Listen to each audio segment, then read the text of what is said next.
Hello friends, कल आपण 1 डिजिटची addition पाहिली. आज आपण 2 डिजिटची ॲडिशन पाहणार आहोत. तर आपण ते कसे करायचे ते आज बघू. तर आधी आपण इथं आपल्याला काही सम दिलेले आहे, जसं 14 + 13, 12 + 11 आणि 16 + 15 आणि 23 + 70. तर ते आपण एक एक आता सॉल्व करणार आहोत. तर आधी आपण सर्वात आधी यामध्ये कॅरी केले जात नाही असे सम सॉल्व करणार आहोत. तर त्यामध्ये आधी आपण फर्स्ट सम करू. आपण 4 आणि 3 7 काल आपण कसे काउंट करायचे ते पाहिले होते. तर 4 आणि 3 7 मध्ये 5 6 7 आणि 1 + 1 1 आणि 1 असे 2. आन्सर आपला आला 27. आपण आता नेक्स्ट सम पाहणार आहोत. तर नेक्स्ट सम मध्ये 2 + 1. तर कसे घ्यायचे, 2 नंतर 1 काउंट करायचा म्हणजे आन्सर इन 3. आणि 1 आणि 1 + 2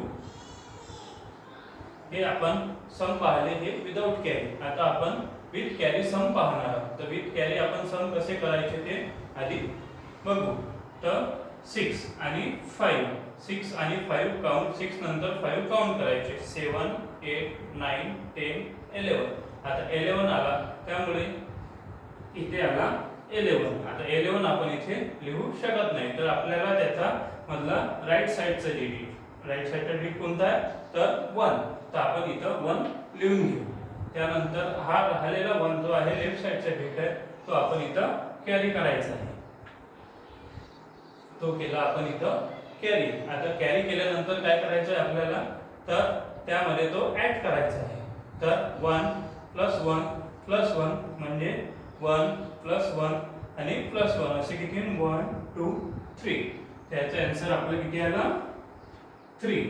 त्याचप्रमाणे आपण 3 + 7 करून बघू. आता 3 नंतर आपण 7 काउंट करू किंवा 7 नंतर 3 काउंट करायचे. तर ते कसे करायचे, 3 फिंगर घ्यायचे, त्यानंतर काउंट करायचे 8 9 10. आपला आन्सर किती आला 10. किती आला 10. तर आपण ते दोन्ही पण डिजिट तिथे लिहू शकत नाही. तर आपल्याला त्यामधला राईट साइडचा डिजिट आपल्याला लिहावा लागेल. तो आपण लिहू 0. आपण काय लिहिला 0. त्या आणि राहिलेला जो लेफ्ट साइडचा डिजिट आहे तो आपण 1. तो काय करू आपण इथे कॅरी करू. काय करू कॅरी करू. आता आपण तो इथे कॅरी केला आणि आपण तो कसा ऍड करायचा ते पाहू. तर आता आहे इथं 2 + 1 आणि 1. तर काउंट करायचे 2 + 1 3 आणि परत +1 4. आपला आन्सर किती येईल 4. तर ह्याप्रमाणे आपण विदाउट कॅरी आणि विथ कॅरी असे दोन्ही पण सम पाहिलेले आहेत.